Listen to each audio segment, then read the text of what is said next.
ओमफ्राय नोङो मा नामलाय? आकाश साहा। आकाश साहा। बर' मिडियाम फरायदों नामा? बर' मिडियाम फरायदों आं। बर' मिडियामजों बिए पास? बर' मिडियामजों बिए पास। जाजोब्बाय नानि बिसिना? जाबाय। जाजोब्बाय। ओमफ्राय मा खामानि दंबावो दालाय? आदैने मा नामा?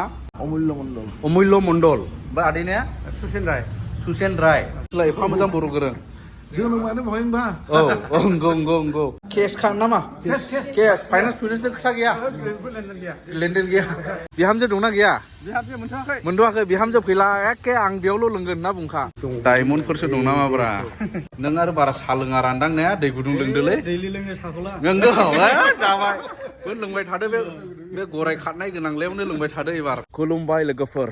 दिनैहाय फुंनि समनिफ्राय भिडिअखौ जागायबाय। बे भिडिअखौ आं जागायबाय न'निफ्राय। माने स्टार गायबाय आङो दिनैसो गायदोंबाय आङो हनै फिसाजो थिनथामैसो बेबो ओमफ्रायबो फिरफिला दं जोंना बङाइगाव डायसिस जुबिलिनि। ओमफ्राय फिसाजोआ मा खालामदों? काम हियार नानि से हाय लाभ इउ बाय बाय। स' लोगोफोर थांगोना जाहैबाय जोङो काजलगाव। आं दिनै हारसिं थाङा, लोगो सासे लांफागोन फंबायखौ बिरगोन बरगयारि फैगासिनो दं दाबो सफैयाखैखौ एसे नेदों आं गारिखौ गरम खालामनानै स्टार्ट खालामनानै। ओमफ्राय थांगोना जाहैबाय काजलगावनि TVS श'रुम। बिराद धामाका अफारफोर दङनो माबायदि बेखौ गासै इनफरमेसन नोंथांमोननो आङो होगोन TVS श'रुम काजलगाव सहैनानै दे लोगोफोर। गारियाथ' ओरैबायदि मैला जाखायो माने सुलाबो एखे लोगो हाद्रि बेलाय बेसे सुनाय बेसे फोसाबनाय जायो। दा बिदिनो थांथ'नांसिगोन नै सेस। ओमफ्राय माब्रै? मोजां। राखांबाय दा? राखांबाय र'। थो होमब्ला जों थांनायसै सानैजों दिनै हल दे जों खोलाहान थानाय जानो हागौ। माने मोननै प्रग्राम दिनैहाय। प्रग्रामा मा बेखौ नुलांगोन। भिडिअआ मोननै जागोन। थो गारियाबो एसे दुंबाय खोमा। Let's go. येस। जोंनि साबबाजार दखानावहाय ब्रेकफास्ट मोनो।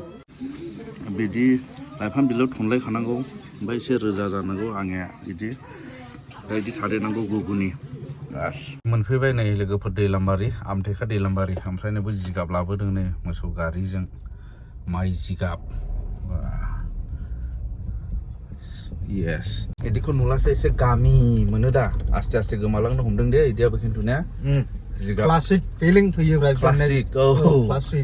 जोंनिया थाख्लाय लांखार ज' जानायनि ओरै ससेनिफ्राय बेनो जाहैबाय नांगल। काजलगाव मोनफैबायलै लोगोफोरजों टाउन मोनफैबाय काजलगाव टाउन। ओमफ्राय दिनैहाय साननानो नुजानाय नङा नामा दाबो बेयावबो गुसुथार नै। दा जायगाया जाहैबाय लोगोफोर जोंथ' ओरै बेंटलनिफ्राय नामायबोदों। नैबे जाबाय अभार ब्रिज। बेनिफ्राय अभार ब्रिजखौहाय बारलांनानै आखिजों हाबनांगौ आरो जों। आखिजों फैलानो नैबे अभार ब्रिज दा। ओमफ्राय ओरै नुबोनोसै नै श'रुमा बेलाय TVS श'रुम। अब्ला लोगोफोर मोनफैबाय नै बे श'रुमाव Dee Jay TVS काजलगाव, जेखौहाय आं सिगाङावबो भिडिअ बानायदोंमोन। आं दिनै मानो बानायबावदों होनोब्ला आरोबाव माने मोजां अफार दङ नैबे बोथोरावहाय। मोजां अफार थानायखाय आं नोंथांमोननो मिथिहोनो नागिरदों। जाय नोंथांमोना माने स्कुटि बाइकफोर लानो गोसो जानानै दं, नैबे समा माने बिराद मोनसे मोजां अफार गोनां सम आरोखि। बेनिखायनो बे समावहाय नोंथांमोना फैनानै लाफैनो हागोन। डिटेल्सखौ आं नोंथांमोननो होगासिनो दङ दे। स' नायदो नैबेयावनो दंखायो नै मोनसे नायना लाग्रो गाहायाव क्रिसमास अफार। बेनि थाखाय मा अफार दं नैबेखौ नायदो। ओमफ्राय आं दा एसे खोन्थाबावगोन। दा मोखाङावबो नैबेवहाय गारिफ्रा दङ नै। ओमफ्राय नैबे गारियाबो थांसिगोन नै माने मिथिसार होनोहाय कट घुरिब भाई আজি कट घुरिब साफागुरि बङाइगुरि थाखिब আজি वाह नैबेबायदि। ओमफ्राय नैबे राइडारा निउ एडिशननो गोदान बेखौबो मोनगोन निउ एडिशन। कालार थालार एसे माबा माबि एडेड जाबाय नै बेखौ आं खोन्थागासिनो दं। बे ओरै स्पिकार लालायनानै बिसोर ओंखारसिगोन जाहैबाय। ओमफ्राय बेबायदिनो आंबो मिथिसार होनो फैबाय दिनैहाय। जोङो नै मेनेजार देवबारु गोजोन्थों मोजाङै दं दा? दे अफाराथ' धामाका अफार जाना दङलाय। बर'दिननि थाखाय बेनिखायनो नैबे बोथोराव नोंथांमोना लाफैयोब्ला मोजां सुबिदा माने खमाव मोनगोन बेबायदि नै। स' नैबे जाहैबाय आं सिगांबो दिन्थिखादों। बे जाहैबाय Dee Jay TVS Kajalgaon. Dee Jay TVS काजलगावनि बेबायदि। ओमफ्राय हाबदिनि दा क्रिसमास खाथिखाय नैबेयाव नोंथांमोनाबो बे स्टार माबा क्रिसमासनि माखासे साजायनाय नैबे श'रुमाव। Welcome to Dee Jay TVS Kajalgaon. अब्ला लोगोफोर क्रिसमासनि अफारा माबायदि नोंथांमोना नायनानै लादो। अफार स्टार्ट डेटखौ नाय। स्टार्ट फ्रम 10 डिसेम्बर दिनैहाय 10 तारिख टु 10 जानुवारि माने बियो बोसोर गोदाननि अफार क्रिसमास अफार गोजां बोथोरनि अफार गासिबो हाबजोब्बाय आरो इयावनो एनटर्क बाइकफोरा नैबे 16,000आवनो मोनगोन माने मोनलांगोन ओमफ्राय फाइनान्सआ एसे इजिलि जागोननो ओमफ्राय ल' रेट अफ इन्टारेस्टआथ' खम जायोनो बिसोरनिया ओमफ्राय इन्स्टान्ट एक्सचेन्ज फेसिलिटि थारमाने इन्स्टान्ट एक्सचेन्ज अफारा जाहैबाय गोजाम गारिखौ जिखुनु कम्पानिनि स्कुटि बा बाइक बेखौ लानानै फैदो बेनिफ्राय बेखौ सालायलेब्ला माने सालायनो बाबाय गोजाम जाबाय बेखौहाय बेयावनो सोलायफिननो हागोन मोजां दाम मोनगोन ओमफ्राय लोगो लोगो जायगायावनो सोलायनानै गोजाम गारिखौ गालांनानै गोदान गारिखौ बयनानै लानानै थांनो हागोन आरो क्रिसमास अफारनि थाखाय ब्लेंकेट गोजां बोथोर फैनायखाय ब्लेंकेट मोनगोन नोंथांमोनहा गारि बायब्लानो ओमफ्राय हेलमेट मोननै मोनगोन 2 हेलमेट एभ्रि भेहिकेल माने मोनसे गारियाव मोननै हेलमेट फ्रि मोनलांगोन ओमफ्राय फुट मेट बे गाहायाव गाग्रा बेबायदिखौ मोनगोन बेयाव गाग्राखौ ओमफ्राय बेखौ जुदि लानो गोसो गैयाला सिट कभारबो मोनगोन होनदों बेनि जायगायाव ओमफ्राय फ्रि पेट्रल थावाखौबो फ्रि मोनगोन खय लिटार होदों थावखौ माबायाव स्कुटियावहाय 10 लिटार होदों 10 बाइकआवहाय 5 लिटार आच्छा अब्ला हाबदिनि लोगोफोर ओरैथ' स्कुटिफोर लाइन ओरैबो स्कुटिफोर लाइन TVSआव माने स्कुटिया एसे मेन नालाय माइलेजआ बिराद मोजां ओमफ्राय स्मुथ स्कुटि आंबो सालायगासिनो दंना थाबाय स्कुटि ओमफ्राय बाइक RTR ओमफ्राय नैबे राइडार नैबे जाहैबाय नै गोदान एडिशना नैबे नै खुलुमबाय औ दा गोदान लन्च जानाय बे राइडारा औ बेयाव नोंना आच्छा आइगो एसेस जाबाय नालाय बुस्थुआ माने आपडेट जानानै आइगो एसेस फैबाय आइगो एसिस्ट आच्छा फैबाय बे नुबाय नै आइगो एसिस्ट माने एसिस्टेन्स डिजिटेलबाबो दानि मिटारजों दानियाबो डिजिटेलानो खिन्थु एसे फारागा एसे बेलेग फैदों आरो डिजिटेला साबसिन फैदों औ माने आपडेट जाजोब्बाय सिगांनियावथ' ब्लुटुथ कानेक्सन गैयामोन नर्मालाव राइडाराव आच्छा मोनसेल' दंमोन टप मडेलाव दंमोन आच्छा दा बेयाव बेस मडेल माने एसे गाहाय मडेलबाबो गाहाय मडेलावनो मोनसे आगासे दावखोनाय जाहैबाय आरो आच्छा फेसिलिटिया दङ जोबसै आरो औ बेयाव फिसा फेसिलिटि दंजोबो ब्लुटुथ कानेक्सन प्लास माइलेज स' जाजोबगोन औ गासिबो टेक्न'लजिया एड जाबावबाय आरो ने होदेरबावबाय गासिबो माने देखायामोन नङा होमबा स्टेननि सिगनाल गासिबो बेयाव देखायजोबगोन एबाराव स्टेना गोलैनानै होनाय दङ सिंगेल स्टेनफ्रा सिंगेल स्टेन होनानै थायोबा स्टार्ट जाखाया गारिया आच्छा दा बेखौ श' खालामबाय थागोन आरो बेयाव गासिबो बेयाव नटिफिकेसन मोनजोबगोन आरो बेयाव दा इन्जिना माबाफोर प्रब्लेम जादों नामा बेबो सिगनाल होगोन बेयाव इन्जिना जुदि प्रब्लेम जायोबा बेनि थाखायबो फेसिलिटि दंखायो आच्छा सिन्था गैया ओमफ्राय TVS होनोब्ला माइलेजआ मोजां नालाय नैबे जाहैबाय 60+ माने 60+ किल'मिटार सोयो जाहैबाय माइलेजआ बा माने थावाखौनो सोनो बावलायखागोन आरो ने बोरैबाला बावलायखागोन आंनावबो दङ सिगांबो खोन्थाखांबाय आङो दासिम दं दा सालायगासिनो आङो प्रब्लेम गैया जेबो प्रब्लेम गैया फाननोनो अनथाव गारिया ओंखायनो दोनबाय थायो आं माइलेजनि थाखायनो आच्छा बेबायदि ओरै थाबाय नै राइडारा आरोबाव नैबे एसे सिगांनि मडेल राइडारा मोजांनो दे गारिया TVSनि आंथ' सालायफेराखै बयबो मोजां होनदों ओमफ्राय बेबो राइडारानो नैबे लुक्सआ बिराद मोजां बेबो नै माथो वा ब्लेक एन्ड रेड नै ओमफ्राय नैबे रेडियन बेबो माने माइलेजनि राजा होमब्ला नैबे जायफ्रा सालायो मिथिखायो बेखौहाय ओमफ्राय नैबे आपाचे माने एसे हेभि गारि नांगौला 160cc नांगौला नैबे RTR खौ लानो हाबाय TVSनिफ्राय ओमफ्राय नै ओरैबो बेनो गोजा एन्टर्क बेलायनाय माने जोंनि ओनसोलावबो एन्टर्कआ बिराद जायगा लागासिनो दं मानसिफ्रा माने सालायगासिनो दं मानो होनोब्ला माने मोजां मोनदों गारिखौ सालायनानै ओमफ्राय आंनाथ' TVS जुपिटार जाहैबाय बोसोरनै जानायसै नै जेबो प्रब्लेम गैया दाबो आदा उनसुलानिबो सिगां नोङो माबायदि होनदोंमोनलाय स्कुटिया ब्लु कालार एन्टर्कमोन नैबेबायदि हाथरखि गोनांमोन बेबायदि हाथरखि गोनांमोन आदा उनसुलानिबो माने आदा उनसुलाबो बिराद फसायनानै TVSखौनो बायखादोंमोन मा होनला माने सिखाव खावदों टिभिबो ओमफ्राय स्कुटिबो गोमादों खिन्थु आदा उफायाबो मोजां मोननानै TVSखौनो सालायदोंमोन स्कुटिया मोजांमोन ना मोजांमोन सालायनो बासिनो हाया नैबे नायगासिनो दं नै हयथ' TVSआव थांफिननो हागौ आदा ओनसोलाबो TVSखौ लाफिननो हागौ ओमफ्राय नैबे आदैमोना खाथिनिनो महायनि होनदोंमोनलाय आदै काजलगावनिनो आदैयाबो मा थाङाबारि आदैने मा नामा अमुल्य मण्डल ओमफ्राय आदैने सुसेन राय बर'फोरजों रायजो जानायनि ना माथो नोंसोरलाय एफा मोजां बर' गोरों जोनोमानो बहाय होनबा नंगौ ओमफ्राय 66 जाबाय 66 बेयाव संसार जानानै बावनो काजलगाव मा गामि होनदों आदैना दागावनि ओरै खोलाहा नुहुरो नुहुरो आच्छा मा गारि लागोन दिनै बेखौ लादों मा होनो मपेड लुना गोदोनिफ्राय सालायखादों नामा बेखौ गोबावसै बैयो गोजाम जाबाय सिगांनो बेथ' गारनानै आरो माबा लाबायमोन यामाहा लादोंमोन यामा क्राक्स बेबो दङ ओमफ्राय दा लुनाखौ लाबावनोसै आरो दिनैहाय लाबायनिफ्राय जाजोब्बायानो दां ना नानि जाजोब्बायसै ना बे फुरा लिखा लिखि खालामनानै जोब्बाय नै ओमफ्राय मोजां खबरा नानि दे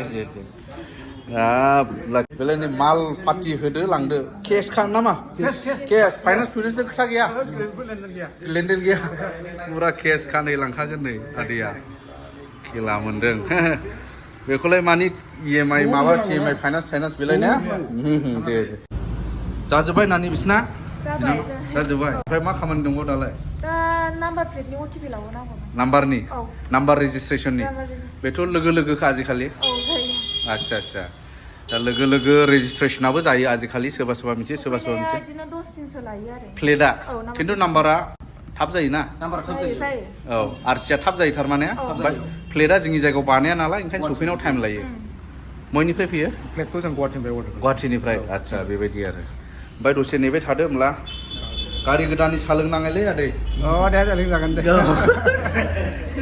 जाबाय दे बे लुना XL 100 हेभि डिउटि बेखौहाय लांसिगोन नै बे आदैया बेलाय हाब माने बावनो हाया सिगांबो सालायदोंमोननो आरो दाबो बेखौनो नांफिनगौ लांफैथारबाय आरो केस मा कालार नांगौ गोसोबायदि मोनगोन नै गावबागाव चइसनि मोनसे नङा मोनसे गारि डेलिभारि लोगो मोनफैयो आङो दिनैबो थिग बिदिनो डेलिभारि दहाय रायलायखाबाय बिथांमोनजोंहाय दा डेलिभारिनि टाइम लुना लांनो फैदों लुना लाबाय आरो नै लुना बायबाय येस बेसेबां गोग्लायखो दामा 81,000 गोलैबाय 81,000 केस ओमफ्राय अफारखौ नायदो नै मा अफार मोनो बेखौहाय नै गथायबाय नैबे जाबाय क्रिसमास गिफ्ट मोनसे गिफ्ट दङ बेयाव मोनसे गिफ्ट कम्पानिनिफ्राय बेखौ खेवना नायलासो नुगोन आरो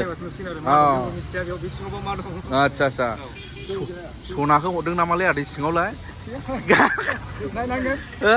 दे नायदो दे खेवदो आदै नों खेवग्रा जादो आदै दे खेवखादो नायदिनि मा गिफ्ट मोनदों औ ओमफ्राय नैबे हेलमेट मोननै मोनबाय नै बेलाय हेलमेट गंनै मोनखायो जाहैबाय बेलाय कालाराबो थिखा आदै बेनोसो थाब बोराय नुवा इदिखौ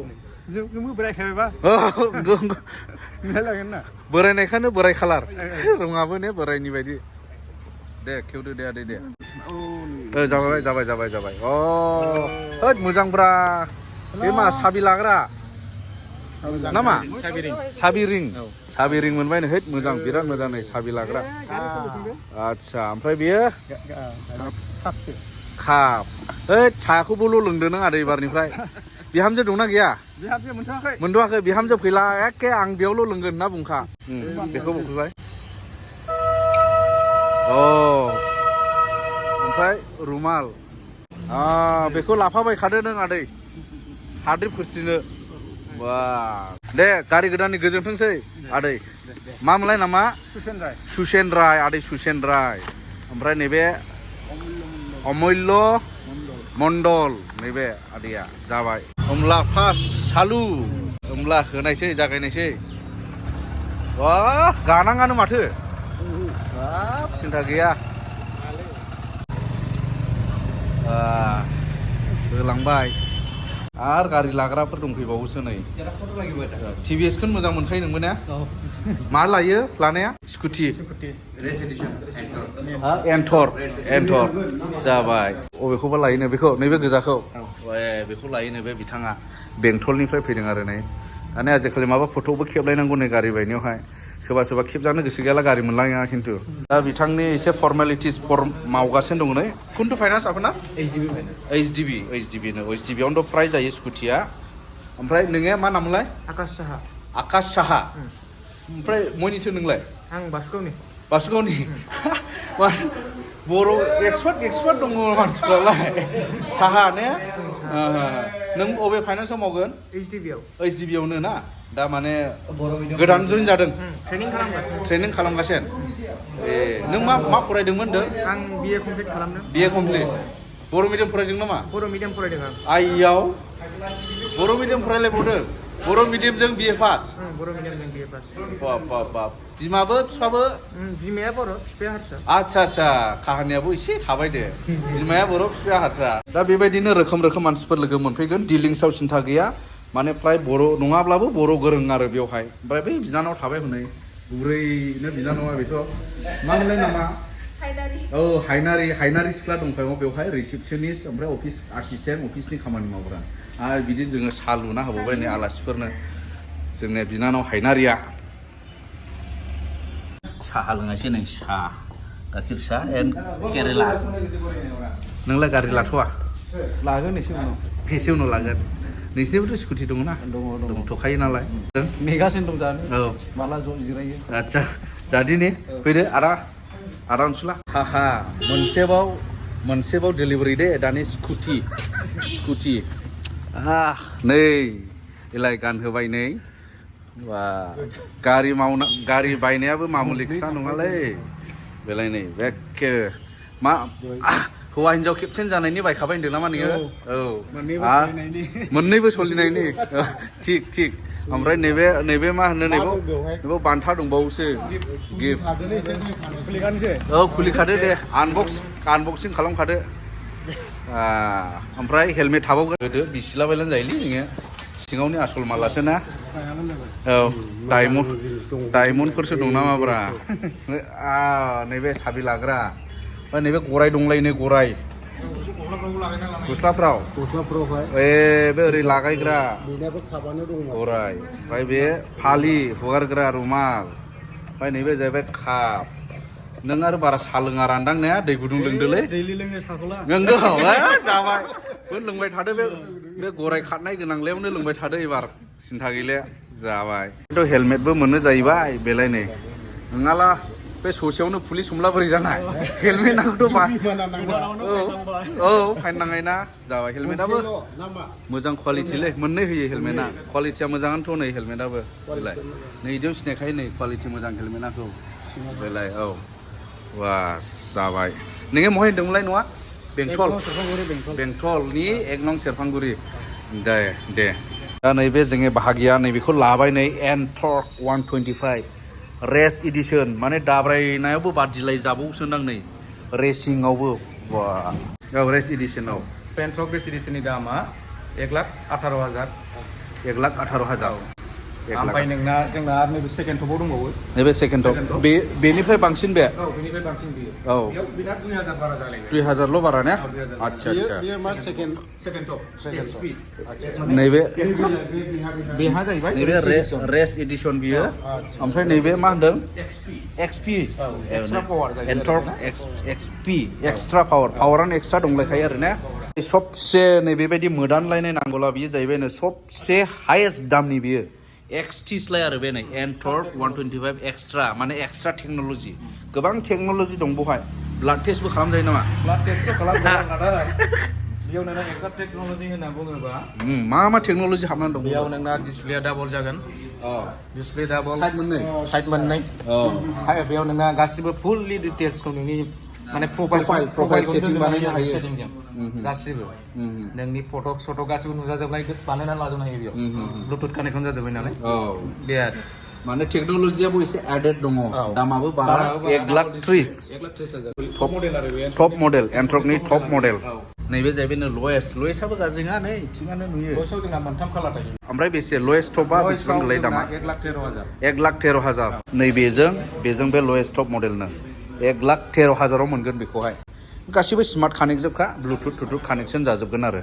नै बेलाय सोर माखौ फसायो लांफैदो थाबैनो अफारनि समाव बायोब्ला एसेब्लाबो कास्टमारफोरहा बेनिफिट जायो नालाय एसेब्लाबो लाब जायो दा मा बेनिफिट बेखौथ' आं नोंथांमोननो खोन्थाखाबाय मा अफार सोलिनानै दं दा बेनिखायनो स्क्रिनाव नुनाय मबाइल नाम्बारावहाय कन्टेक्ट खालामनानै एसे सोंहरनो हागोन नाथाय सोंहरनाय समाखौ अननानै माने बांद्राय अभार टाइम मोनाफ्रावहाय बांद्राय कल खालामलाबायनो नाङा उसुबिदा जायो बिसोरबो अफिसाव सानसे मावनाय माने रेस्ट लानांगौनि जायो उसुबिदा जायो बेनिखायनो अफिस टाइमाव हमनानै ला माने 9टासोनिफ्राय मोनानि 7टाफोरसिम बेफोरबायदियाव कल खालामोब्ला मोजां जायो आरो बेनिफ्राय मोनसेबाव मोजां अफार लोगोफोर आं नोंथांमोननो दिन्थिदों नोंथांमोना आंनि भिउवार्स दा भिडिअखौ नायनानै बे भिडिअनि गेजेरजोंनो आं नोंथांमोनखौ साजेस्ट खालामनाय बादि नैबेयावहाय जुदि गारिखौ बायफैयोब्ला नोंथांमोना मोनगोन आरोबाव केश डिसकाउन्ट अन द स्पट फैदो सोमदोन बरगयारिनि भिडिअ नायनानै फैदों होननानैहाय दिन्थिफैदो बुंफैदो ओमफ्राय नोंथांमोना मोनगोन आप टु 2000 केशबेक माने 2000 आरोबाव एक्सट्रा डिसकाउन्ट मोनगोन बबेबा गारियाव आप टु 1000 मिनिमाम 1000 डिसकाउन्टनो बेनिफ्राय बबेबा गारिया माने 2000 सिम डिसकाउन्ट मोनगोन नै भिडिअ नायनानै फैनायनि होननानै नैबेवहाय एसे माने परिचय जाफैदो खोन्थाफैदो बेबायदि आरो स' बे आरोबाव एक्सट्रा अफार